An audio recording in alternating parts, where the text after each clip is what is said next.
51 নম্বর সূরা সূরাতুজ জারিয়াতের শুরু থেকে 40 নম্বর আয়াত পর্যন্ত তেলাওয়াত করা হয়েছে। সূরার নামকরণ করা হয়েছে, সূরার শুরুতে জারিয়াত শব্দ এসেছে এর উপর ভিত্তি করে। জারিয়াহ শব্দের অর্থ হলো ঝঞ্ঝা বায়ু, যে বায়ু সবচেয়ে উড়িয়ে নিয়ে যায়, প্রবল বাতাস। আল্লাহ সুবহানাহু ওয়া তাআলা সূরার শুরুতে 4টি বিষয়ের কসম করেছেন। ঝঞ্ঝা বায়ুর কসম করেছেন এবং মেঘমালা যা বৃষ্টি নিয়ে আসে তার কসম করেছেন। নৌযানের কসম করেছেন, যে নৌযান নদীতে পানিতে চলাচল করে মৃদুভাবে, এবং ওই সকল ফেরেশতাদের কসম করেছেন যারা আল্লাহর পক্ষ থেকে বিভিন্ন কার্যাবলী বন্টন করে এবং সম্পাদন করে। আল্লাহ সুবহানাহু ওয়া তাআলা কখনো কখনো তিনি পরবর্তী বিষয়টি গুরুত্বারোপ করতে গিয়ে কসম করেন, এবং তিনি কসম করেন তারই সৃষ্টির বিভিন্ন বস্তুর মাধ্যমে। এটি আল্লাহ রাব্বুল আলামিনের শানে এবং আল্লাহ রাব্বুল আলামিনের পক্ষে এটি বৈধ। আল্লাহ রাব্বুল আলামিন যে কারো ক্ষেত্রেই যে কারো ব্যাপারেই কসম করতে পারেন, কিন্তু মাখলুকের জন্য একমাত্র আল্লাহর নাম নিয়েই কসম করার নির্দেশনা দেওয়া হয়েছে। মানুষের জন্য এই নির্দেশনা, মানুষ আল্লাহর নাম ছাড়া অন্য কারো নাম নিয়ে কসম করবে না। বরং হাদিসে এসেছে, রাসূলুল্লাহ সাল্লাল্লাহু আলাইহি ওয়াসাল্লাম বলেন, মান হালাফা বিগাইরিল্লাহ, যে ব্যক্তি আল্লাহর নাম ছাড়া অন্যের নামে কসম করলো, ফাকাদ আশরাকা, সে শিরিক করলো। তো যা হোক, আল্লাহ সুবহানাহু ওয়া তাআলা 4টি বিষয়ের কসম করে ইরশাদ করছেন, ইন্নামা তুআদুন আলা সাদিক, নিশ্চয়ই তোমাদেরকে যে বিষয়ের ওয়াদা দেওয়া হচ্ছে সেটি সত্য। অর্থাৎ পুনরুত্থান, হাশরের ময়দান, জান্নাত জাহান্নাম ইত্যাদি যা কিছু তোমাদের ওয়াদা দেওয়া হচ্ছে সেটি সত্য। ওয়া ইন্নাদ-দীন আলা ওয়াকি', আর প্রতিদান এটি অবশ্যই ঘটবে। অর্থাৎ প্রতিদান আল্লাহ রাব্বুল আলামিন হাশরের ময়দানে যে প্রতিদান দিবস হিসাবে আখ্যায়িত করেছেন, কিয়ামতের দিবসকে আল্লাহ রাব্বুল আলামিন ইয়াউমুদ্দিন, প্রতিদান দিবস হিসাবে আখ্যায়িত করেছেন, সেটি অবশ্যই ঘটবে। এই দিবসটি অবশ্যই আসবে, এতে কোনো সন্দেহ নেই। আল্লাহ সুবহানাহু ওয়া তাআলা আরও কসম করেন, ওয়াস-সামা'i যাতিল হুবুক, কসম সেই আসমানের যা বিভিন্ন কক্ষ বিশিষ্ট, বিভিন্ন কক্ষপথ বিশিষ্ট আসমানের কসম করে আল্লাহ রাব্বুল আলামিন বলেন যে, ইন্নাকুম লাফি কাউলিন মুখতালিফ, তোমরা বিভিন্ন এমন কথাবার্তা লিপ্ত আছো যা একে অপরের সাথে সাংঘর্ষিক। বিভিন্ন মতবিরোধপূর্ণ কথায় তোমরা লিপ্ত। অর্থাৎ রাসূলুল্লাহ সাল্লাল্লাহু আলাইহি ওয়াসাল্লামকে নিয়ে তারা বিভিন্ন কথাবার্তা বলছে। কেউ হয়তো উন্মাদ বলছে, কেউ হয়তো জাদুকর বলছে, কেউ বা জ্যোতিষী বলে রাসূলুল্লাহ সাল্লাল্লাহু আলাইহি ওয়াসাল্লামকে কষ্ট দিচ্ছে। কোরআনুল কারীম কেউ বলছে জাদু গ্রন্থ, কেউ বলছে জ্যোতিষীদের গ্রন্থ, কেউ বলছে পূর্ববর্তী ব্যক্তিদের কল্পকাহিনী এই গ্রন্থের মধ্যে সন্নিবেশিত, ইত্যাদি বিভিন্ন মতবিরোধপূর্ণ কথায় তোমরা লিপ্ত আছো। ইউফাকু আনহু মান উফিক, যে ব্যক্তি বিমুখ থাকে, সত্য বিমুখ থাকে, তাকেই সত্য থেকে ফিরানো হয়। অর্থাৎ যার মধ্যে সত্য অনুসন্ধানের স্পৃহা, চেতনা, ইচ্ছা থাকে না, সে কখনোই সত্য পায় না। তারাই সত্য পায় যারা সত্য অনুসন্ধানে, যাদের চেতনা এবং স্পৃহা, উদ্যমতা আছে। আল্লাহ সুবহানাহু ওয়া তাআলা যারা বিভিন্ন ধারণা পোষণ করে, ভ্রান্ত ধারণা কোরআন সম্পর্কে, রসুল সম্পর্কে এবং ইমানের বিভিন্ন বিষয় সম্পর্কে যারা সন্দেহ পোষণ করে, আল্লাহ তাআলা ইরশাদ করেন, কুতিলাল খাররাসুন, ওই সকল ধারণা পোষণকারীরা ধ্বংস হোক, তারা অভিশপ্ত হোক। আল্লাযীনা হুম ফী গামরাহ, যারা অজ্ঞতার মধ্যে নিমজ্জিত, সাহুন, এবং যারা উদাসীনতার মধ্যে রয়েছে। তারা জিজ্ঞাসা করে, আপনি যে বলেন যে প্রতিদান দিবস সংগঠিত হবে, কোথায় সেই প্রতিদান দিবস? ইয়াসআলুনা, তারা আপনার কাছে জিজ্ঞাসা করে, আইয়ানা ইয়াউমুদ্দিন, প্রতিদান দিবস কবে সংগঠিত হবে? ইয়াউমা হুম আলান নার ইউফতানুন, অবশ্যই প্রতিদান দিবস সংগঠিত হবে। এই দিবস আল্লাহ রাব্বুল আলামিন কায়েম করবেন। সেই দিবসে ওই সকল ব্যক্তিদেরকে জাহান্নামে শাস্তি দেওয়া হবে এবং তাদেরকে বলা হবে, তোমরা তোমাদের শাস্তি আস্বাদন করো। হাদাল্লাযী কুনতুম বিহি তাস্তাজিলুন, এই দিবসের ব্যাপারে তোমরা ত্বরাপ্রবণ ছিলে, তোমরা এই দিবসকে তাড়াতাড়ি চেয়েছিলে, এখন এই দিবসের শাস্তির স্বাদ আস্বাদন করো। এভাবে আল্লাহ সুবহানাহু ওয়া তাআলা যারা ঈমান আনেনি তাদেরকে কিয়ামতের ময়দানে শাস্তি দিবেন। পক্ষান্তরে যারা আল্লাহ সুবহানাহু ওয়া তাআলার হুকুম অনুযায়ী ঈমান এনেছেন, আমল করেছেন, তাকওয়া অবলম্বন করেছেন, তাদেরকে আল্লাহ সুবহানাহু ওয়া তাআলা সর্বোত্তম বিনিময় দান করবেন। ইন্নাল মুত্তাকিন ফি জান্নাতি ওয়া উয়ুন, মুত্তাকিরা জান্নাতে থাকবে, প্রশ্রবণে থাকবে, সুখ সমৃদ্ধি এবং বাগবাগিচায় তারা থাকবে। আখিদিনা মা আতাহুম রব্বুহুম, তাদের রব তাদেরকে যে নিয়ামত দান করবেন তারা তা গ্রহণ করবেন। এর কারণ হলো ইন্নাহুম কানু ক্বাবলা যালিকা মুহসিনিন, তারা ইতোপূর্বে অর্থাৎ দুনিয়াতে তারা মুহসিন ছিল, নেক আমলকারী ছিল, সৎকর্ম সম্পাদনকারী ছিল। তারা যেভাবে ঈমান এনে তাকওয়া অবলম্বন করেছে, ঠিক তেমনিভাবে তারা আল্লাহর হুকুম মোতাবেক আমল করে নেক আমলকারী হিসেবে বিবেচিত হয়েছে। সুতরাং তাদের প্রথম বৈশিষ্ট্য হচ্ছে তাকওয়া, তাদের দ্বিতীয় বৈশিষ্ট্য হলো তারা ইহসান অর্থাৎ নেক আমল করেছে, ভালো কাজ সম্পাদন করেছে, আল্লাহর হুকুম মোতাবেক চলেছে। তাদের তৃতীয় বৈশিষ্ট্য হলো কানু কালিলাম মিনাল লাইলি মা ইয়াহজাউন, তারা রাত্রের খুব অল্প সময় তারা ঘুমিয়ে কাটাতো। অর্থাৎ মুত্তাকি এবং ওই সকল ব্যক্তিরা যারা আল্লাহর নিয়ামত লাভ করবে এবং পরকারে জান্নাত লাভ করবে, জান্নাতের উঁচু স্তর যারা লাভ করবে, তাদের তৃতীয় বৈশিষ্ট্য হলো তারা রাত্রের অল্প সময় ঘুমিয়ে কাটায়।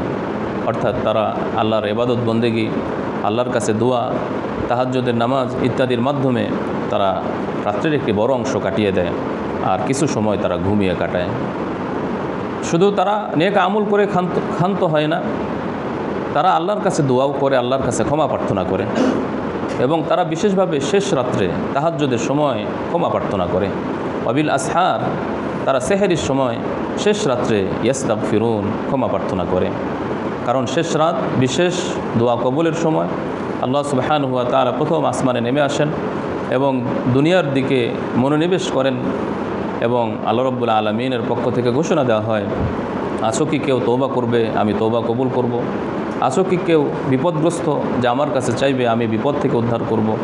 এভাবে আল্লাহ রাব্বুল আলামিন শেষ রাত্রে মানুষের দোয়া কবুল করার জন্য ঘোষণা দেন। আল্লাহ সুবহানাহু ওয়া তাআলা এখানে ওই সকল মুমিন মুত্তাকিদের বৈশিষ্ট্য উল্লেখ করতে গিয়ে বলেন, ওয়াবিল আসহারি হুম ইস্তাগফিরুন, তারা শেষ রাত্রে আল্লাহর কাছে ক্ষমা প্রার্থনা করে। অর্থাৎ তারা তো ইবাদত বন্দেগী করে, নেক আমল করে এবং এই নেক আমল করে তারা অহংকারী হয় না, যে তারা এই কথা মনে করে না যে আমরা অনেক আমল করেছি, আমাদের আমল অনেক ভালো, বরং তারা এই আশঙ্কায় থাকে হতে পারে আমাদের কোনো ত্রুটি বিচ্যুতির কারণে আমাদের আমল ইবাদতের যোগ্য হচ্ছে না। এজন্য তারা বিশেষভাবে আল্লাহর কাছে ক্ষমা প্রার্থনাও করে যে ইবাদতে ত্রুটি বিচ্যুতি হলে, আমাদের চালচলনে ওঠা বসায়, কর্মপন্থায়, চিন্তা চেতনায় যদি কোনো ত্রুটি বিচ্যুতি হয়, আপনি আমাদেরকে ক্ষমা করে দেন।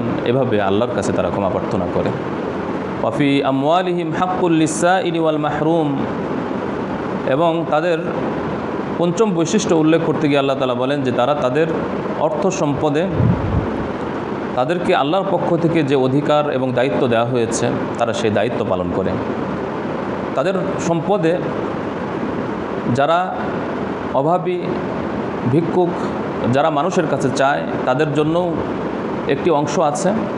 ওয়াল মাহরুম, এবং যারা বঞ্চিত, মানুষের কাছে চায় না কিন্তু তাদের প্রয়োজন আছে, তাদের বিভিন্ন চিহ্ন নিদর্শন দেখে বোঝা যায় তাদের দৈন্যতা আছে, আর্থিক সমস্যা আছে, তারা ওই সকল ব্যক্তিদেরকেও নিজের অর্থ সম্পদ থেকে প্রদান করে। আল্লাহ রাব্বুল আলামিন মানুষকে যে অর্থনৈতিক দায়িত্ব দিয়েছেন, একটি হলো ফরজ বা ওয়াজিব দায়িত্ব, যেমন জাকাত, নিজের পিতামাতা ইত্যাদি আত্মীয় স্বজনকে দেখা এবং তাদের জন্য খরচ করা। আর আরেক প্রকার দায়িত্ব হচ্ছে মুস্তাহাব পর্যায়ের দায়িত্ব, সেটি হলো এতিম, গরিব, অসহায়, দূরবর্তী আত্মীয় স্বজন এবং অন্যান্য অসহায় যারা চায় যারা চায় না তাদের সকলকে তারা দান করে এবং তাদের ব্যাপারে খোঁজ খবর রাখে। এভাবে আল্লাহ রাব্বুল আলামিন মুত্তাকিদের কতিপয় বৈশিষ্ট্য উল্লেখ করেছেন যে তারাই পরকালে জান্নাতে থাকবে। ওয়াফিল আরদি আয়াতুল লিল মুকিনিন, এবং আল্লাহ রাব্বুল আলামিন আরও ইরশাদ করেন যে আল্লাহ এই পৃথিবীর সৃষ্টিকর্তা, রব, প্রতিপালক, তিনি একক, অদ্বিতীয়। এই সকল বিষয় নিয়ে যদি মানুষ চিন্তা করে তাহলে অবশ্যই সে শিক্ষা লাভ করতে পারবে। কারণ এই পৃথিবীতে আল্লাহ রাব্বুল আলামিন বিশ্বাসীদের জন্য নিদর্শন রেখেছেন। এই পৃথিবী নিয়ে যদি মানুষ চিন্তা করে কত বিশাল পৃথিবী, এই পৃথিবীকে আল্লাহ তাআলা কীভাবে বাসযোগ্য করেছেন, মানুষের যখন যা প্রয়োজন তার ব্যবস্থা করেছেন, সব কিছুর সুন্দর সুচারুরূপে পৃথিবীকে স্থাপন করা এটি আপনি প্রাকৃতিক কোনো বিষয় নয়, অবশ্যই একজন সৃষ্টিকর্তা আছেন। আর তিনি কোন সৃষ্টিকর্তা তা কোরআনুল কারিমে পরিচয় দিয়েছেন, তিনি মহান রব আল্লাহ সুবহানাহু ওয়া তাআলা। তোমরা তোমাদের নিজেদেরকে নিয়েও যদি চিন্তা করো যে এই তোমাদের শরীর, তোমাদের বডি, এর মধ্যে কত কিছু আছে, আল্লাহ তাআলা কীভাবে তোমাদেরকে সৃষ্টি করেছেন, কত সূক্ষ্ম সূক্ষ্ম যন্ত্রপাতি দিয়ে তোমাদেরকে সৃষ্টি করেছেন, যদি তোমরা চিন্তা করো তাহলে তোমরা শিক্ষা লাভ করতে পারবে। আফালা তুবসিরুন, তোমরা কি দেখছো না এ সকল নিদর্শন? অফিস সামাই রিজকুকুম ওয়া মা তুআদুন, আর আসমানে রয়েছে তোমাদের জন্য রিজিক অর্থাৎ বৃষ্টি, আল্লাহর হুকুম, যে বৃষ্টির মাধ্যমে এই জমিন উর্বর হয় এবং বিভিন্ন গাছপালা, ফুল ফল, শস্য উৎপাদিত হয়। এবং সেই আসমানে তোমাদের জন্য রয়েছে তোমাদের প্রতিশ্রুত বিষয়, অর্থাৎ আল্লাহ তাআলা চাইলে আযাব দিতে পারেন এই দুনিয়াতে। আর সবচেয়ে বড় প্রতিশ্রুতি হচ্ছে পরকাল, কিয়ামতের ময়দান, হাসরের ময়দান কায়েম করা, সেটি আসমানেই রয়েছে, আসমান থেকেই এই নির্দেশনা আসবে। ওয়া রাব্বিস সামাই ওয়াল আরদ, আর আল্লাহ রাব্বুল আলামিন কসম করছেন যে তোমার রব যিনি আসমান এবং জমিনের রব, সেই রবের কসম, ইন্নাহু লাহাক্কুন, নিশ্চয়ই এই প্রতিদান দিবস সত্য, এতে কোনোই সন্দেহ নাই। মিসলামা আন্নাকুম তান্তিকুন, তোমরা যেভাবে একে অপরে কথা বলো, একে অপরের সাথে মত বিনিময় করো, এতে যেমন কোনো সন্দেহ নাই, ঠিক তেমনিভাবে পরকালে যে প্রতিদান দিবস আল্লাহ তাআলা কায়েম করবেন, পুনরুত্থান ঘটবে, এতে কোনো সন্দেহ নাই। দুটি সমান বিষয়। এরপর আল্লাহ সুবহানাহু ওয়া তাআলা পরবর্তী রুকুতে বিভিন্ন জাতির উপর যে আযাব নেমে এসেছিল তার আলোচনা এনেছেন, যেন মানুষ সতর্ক হয়। কারণ এই পৃথিবীতে আল্লাহ রাব্বুল আলামিন আল্লাহ এবং তার রসুলের বিরুদ্ধাচারণের জন্য আযাব দিয়েছেন, জাতিকে ধ্বংস করে দিয়েছেন। এই ঘটনা যে কারো ক্ষেত্রেই ঘটতে পারে, যেন এই সকল ঘটনা থেকে মানুষ শিক্ষা গ্রহণ করে সতর্ক হয়, আল্লাহ এবং তার রসুলের প্রতি আনুগত্যশীল হয়। প্রাসঙ্গিক ঘটনা হিসাবে আল্লাহ রাব্বুল আলামিন ইব্রাহিম আলাইহিসসালাতু ওয়াসসালামের আলোচনা করেছেন যে ইব্রাহিম আলাইহিসসালাতু ওয়াসসালামের কাছে কয়েকজন ফেরেশতা মানুষের আকার ধারণ করে আসলেন। ইব্রাহিম আলাইহিসসালাতু ওয়াসসালামের কাছে এসে তারা সালাম দিলেন, তিনিও সালাম বললেন এবং মনে মনে চিন্তা করলেন, অপরিচিত, চিনতে পারছি না তারা কারা। তারপরও ইব্রাহিম আলাইহিসসালাতু ওয়াসসালামের উল্লেখযোগ্য একটি বিশেষ বৈশিষ্ট্য ছিল যে তিনি মেহমানদারি করতেন। তো তিনি পরিবারের কাছে গিয়ে তাদের জন্য মেহমানদারির ব্যবস্থা করলেন। একটি ছাগল ভুনা করে, আস্তা ছাগল ভুনা করে তাদের সামনে এসে পেশ করলেন। ফাকাররাবাহু ইলাইহিম, তিনি সেই ভুনাকৃত ছাগল তার সামনে উপস্থিত করলেন, ওই সকল ফেরেশতাদের সামনে উপস্থিত করলেন, তাদের নিকটবর্তী করলেন এবং বললেন, আলা তাকুলুন, আপনারা কেন গ্রহণ করছেন না? আপনারা নিন, খাবার নিন, খাবার গ্রহণ করুন। কিন্তু তারা খাবার নিচ্ছে না। ফাআউজাসা মিনহুম খিফা, তখন ইব্রাহিম আলাইহিসসালাতু ওয়াসসালাম তাদেরকে নিয়ে তিনি ভয় পেয়ে গেলেন যে তারা কারা, তারা কেন খাবার নিচ্ছে না। তখন তারা অভয় দিলেন, ক্বালু লা তাখাফ, আপনি ভয় পাবেন না, আমরা এসেছি বিশেষ উদ্দেশ্যকে সামনে রেখে, আমরা ফেরেশতা আল্লাহর পক্ষ থেকে নির্দেশিত হয়ে এসেছি। অর্থাৎ আপনি যে, আপনাকে আল্লাহ রাব্বুল আলামিন নিঃসন্তান রেখেছেন, আল্লাহ রাব্বুল আলামিন অর্থাৎ আল্লাহ সুবহানাহু ওয়া তাআলা ইব্রাহিম আলাইহিসসালাতু ওয়াসসালামকে দীর্ঘদিন পর ইসমাইল আলাইহিসসালাতু ওয়াসসালামকে দান করেছিলেন এক স্ত্রীর গর্ভ থেকে। আর এক স্ত্রীও তখন বন্ধা ছিলেন, তখনও তার থেকে কোনো সন্তান হয়নি। ওই অপর স্ত্রীর পক্ষ থেকেও সন্তান হবে, তার সুসংবাদ দেওয়ার জন্য এসেছেন। অর্থাৎ আপনার একজন জ্ঞানী সন্তান হবে যার নাম হবে ইসহাক, এবং ইসহাকের আবার সন্তান হবে যার নাম হবে ইয়াকুব। এভাবে আল্লাহ রাব্বুল আলামিন সুসংবাদ দিলেন। তার স্ত্রী পাশ থেকে এই কথা শুনে সে অবাক হয়ে গেল এবং চিৎকার করতে করতে তাদের সামনে এসে গাল চাপড়িয়ে চাপড়িয়ে বলল, কি বলছেন, এটি কি হতে পারে, এটি কি সম্ভব? অকালাত, তার স্ত্রী বললেন, আজুজুন আকিম, আমি তো বৃদ্ধা, অতিশয় বৃদ্ধা, আমি তো বন্ধা, আমার তো ইতপূর্বে কোনো সন্তান হয়নি, এটা কিভাবে সম্ভব? কলু, তারা বললেন, কাযালিক, এভাবেই হবে। কলা রব্বুক, কারণ আপনার রব আপনার এই ঘোষণা দিয়েছেন, এই নির্দেশনা দিয়েছেন। ইন্নাহু হুয়াল হাকিমুল আলিম, তিনি প্রজ্ঞাময়, তিনি জ্ঞানী, তিনি যা বলেন সেটি হয়। ইব্রাহিম আলাইহিস সালাতু ওয়াস সালাম তাদেরকে বললেন যে আমরা খুবই খুশি যে সন্তান হবে, কিন্তু আরও কোনো উদ্দেশ্যকে সামনে রেখে আপনারা এসেছেন? ক্বালা ফামা খাতবুকুম আইয়ুহাল মুরসালুন, হে প্রেরিত ফেরেশতাগণ, আপনাদের আসার আর কি কারণ? ক্বালু, তারা বললেন, ইন্না উরসিলনা ইলা কওমিন মুজরিমিন, আমরা আপনার পাশেই অবস্থিত এক মুজরিম সম্প্রদায়ের প্রতি প্রেরিত হয়েছি, যাদেরকে ধ্বংস করার জন্য এসেছি। লিনুরসিলা আলাইহিম হিজারাতাম মিন তিন, তাদের উপর ঢিলা বা পাথরখণ্ড, পাথরকুচি নিক্ষেপ করব, এবং এটি আল্লাহর পক্ষ থেকে নির্ধারিত সীমালঙ্ঘনকারীদের জন্য। অর্থাৎ ইব্রাহিম আলাইহিস সালাতু ওয়াস সালামের পাশে লূত আলাইহিস সালাতু ওয়াস সালাম বসবাস করতেন।